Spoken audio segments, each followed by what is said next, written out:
Hello everyone, আশা করি সবাই খুব ভালো আছো, সুস্থ আছো।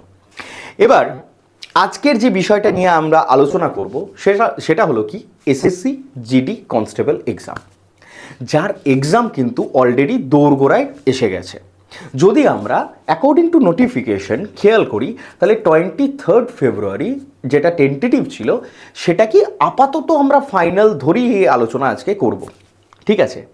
আর দেখো, আজকের এই আলোচনার মূল বিষয়বস্তু অলরেডি তোমরা জানতে পেরে গেছো হয়তো, সেটা হলো স্লট বুকিংকে নিয়ে। এই স্লট বুকিং তোমাদের কিন্তু 10 থেকে 12 নাম্বারের হেরফের করে দিতে পারে, 10 থেকে 12, যেটা তোমাদের কনফার্ম চাকরি এনে দেবে। তাই এই বিষয়ে সমস্ত জিনিসটা আজকে তোমাদেরকে আমি ছোট্ট করে বলতে এসেছি। So hello everyone, welcome to BSACI competitive channel.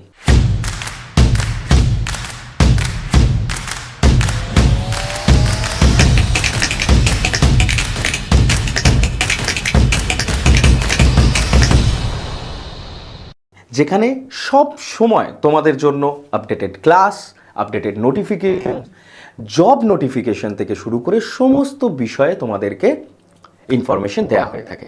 তাই প্রত্যেকে, যদি এই ভিডিওটা তোমাদের মনে হয়ে থাকে যে হ্যাঁ কাজে লেগেছে, তাহলে অবশ্যই লাইক করো, চ্যানেলটা সাবস্ক্রাইব করতে ভুলবে না, আর অবশ্যই শেয়ার করে দিও।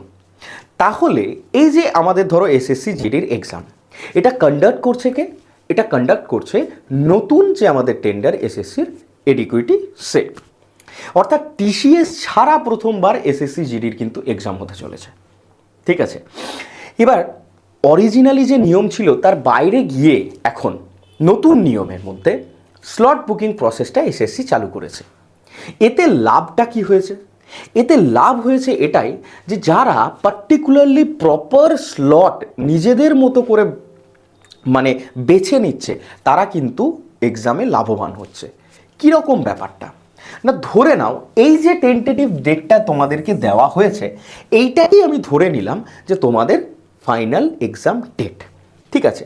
তাহলে স্যার এতে হচ্ছেটা কি না, ধরো 23 যদি তোমাদের এক্সাম হয়ে থাকে, কন্ডাক্ট হয়ে থাকে, তাহলে এখানেই ফার্স্ট, সেকেন্ড আর আমি ধরলাম থার্ড শিফট, 3টে শিফট রয়েছে। এবার এডিকুয়েটেড তো তোমরা জানোই পুরনো রেকর্ড, যে কোশ্চেন একটু আধটু কিন্তু গন্ডগোল হচ্ছে।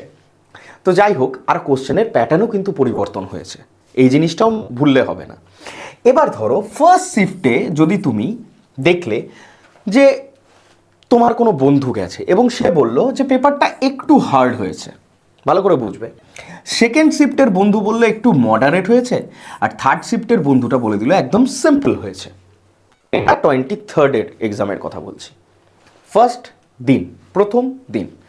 তাহলে তোমার একটা ধারণা তো এলো যে প্রথম দিন প্রথম শিফট যদি আমার হার্ড হয়ে থাকে, তার মিডিল যে শিফটটা রয়েছে সেটা যদি আমার মিডিওকার হয়ে থাকে, এবং তার পরেরটা যদি আমার খুবই সফট বা ইজি লেভেলের হয়ে থাকে, তাহলে অবশ্যই নেক্সট দিন আইদার এই প্যাটার্নটা ফলো হবে অথবা রিভার্স প্যাটার্ন ফলো করতে পারে।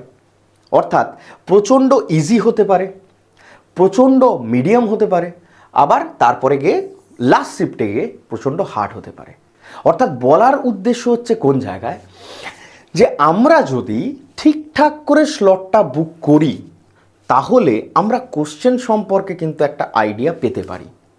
তাই আমার প্রত্যেকের কাছে রিকোয়েস্ট থাকলো, যদি তোমাদের এক্সাম 23 হয়ে থাকে, 23টাকেই আমি ডেডলাইন হিসাবে নিয়ে চলছি, তাহলে অবশ্যই প্রথম 3 থেকে 4 দিনের মধ্যে কেউ স্লট বুক করবে না।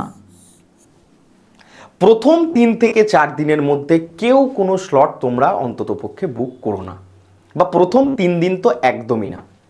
তাহলে কি হবে, তাহলে তোমাদের মধ্যে একটা জেনারেল আইডিয়া তৈরি হবে যে কোশ্চেনের প্যাটার্ন কীরকম আসছে, কোন শিফটে কোন ধরনের প্রশ্ন আসছে।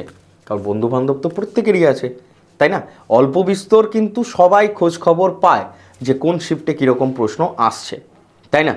সুতরাং যারা যারা 3-4 দিন পরে স্লট বুকিং করেছো, এবং এটার সাথে সাথে আমি কিন্তু তোমাদেরকে বলবো কোন সিটিতে, কোন সিটির আন্ডারেও তোমরা স্লট বুকিং করতে পারবে সেটাও, তারা কিন্তু লাভবান হবেই হবে। এবার আসি সিটির কথায়। দেখো, অনেক সময় অনেক দূরে এক্সাম ডেট হয়ে যায়, অনেক সময় অনেক কাছে এক্সামের সেন্টার হয়ে যায়। তাহলে এই যে ব্যাপারটা, তোমাদের 3টে টোটাল চয়েস দেওয়া হবে, তোমরা কি করে এক্সাম সেন্টার চুজ করবে। আর এই 3টে সেন্টারই কিন্তু তোমাদের অ্যাপ্লিকেশন ফর্মে যে 3টে সিটি তোমরা চুজ করেছো সেই ওয়াইজই হবে। বোঝা গেছে?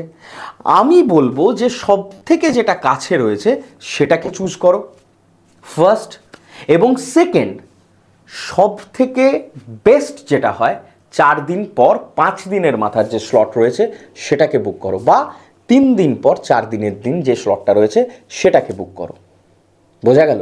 আর এই যে স্লট বুকিং, এইটা কিন্তু তোমাকে 10 থেকে 12 নাম্বারের হেরফের এনে দেবে। আর 10 থেকে 12 নাম্বার একটা কম্পিটিটিভ এক্সামে সমস্ত কিছু বদলে দিতে পারে, সমস্ত কিছু। তাই যারা যারা এখনো পর্যন্ত এসএসসি জিডি কনস্টেবলের পরীক্ষা দিয়ে একটা চাকরি নেওয়ার স্বপ্ন দেখছো, তাদের জন্য কিন্তু সুবর্ণ সুযোগ রয়েছে স্লট বুকিং। আর এই যে আইডিয়াটা আমি তোমাদেরকে দিলাম, এই আইডিয়াটা কিন্তু একদমই মিস করো, ঠিক আছে? আর যারা যারা এসএসসির প্রিপারেশন নিতে চাইছো, তাদের জন্য কিন্তু বিএসএসসিআই কম্পিটিটিভ অলরেডি এসএসসির ব্যাচ লঞ্চ করে দিয়েছে, তাই না? সেখানে ক্লাসেসও হচ্ছে, সেখানে প্রত্যেকটা টপিক ওয়াইজ প্রত্যেকটা মাস্টারমশাই, প্রত্যেকটা টিচার সবাই কিন্তু লেগে রয়েছেন। সুতরাং যাদের যাদের প্রয়োজন তারা কিন্তু অবশ্যই পেড ব্যাচ পারচেস করতে পারো। তার লিঙ্ক এই ভিডিওর ডেসক্রিপশন বক্সে তোমরা পেয়ে যাবে, ঠিক আছে? তাই আর বেশি কথা বাড়াবো না, সামনেই পরীক্ষা, খুব মন দিয়ে পড়াশোনা করতে হবে সবাইকে, তাই না? আর হ্যাঁ, অবশ্যই যদি ভিডিওটা ভালো লেগে থাকে তাহলে একটা লাইক করতে ভুলো না, শেয়ার তো করতেই হবে সবাইকে। আর হ্যাঁ, চ্যানেলটা সাবস্ক্রাইব করে নিও যদি তোমাদের মনে হয় বিএসএসসিআই কম্পিটিটিভ সব সময় তোমাদের সাথে আছে। থ্যাংক ইউ সকলকে, ভালো থেকো।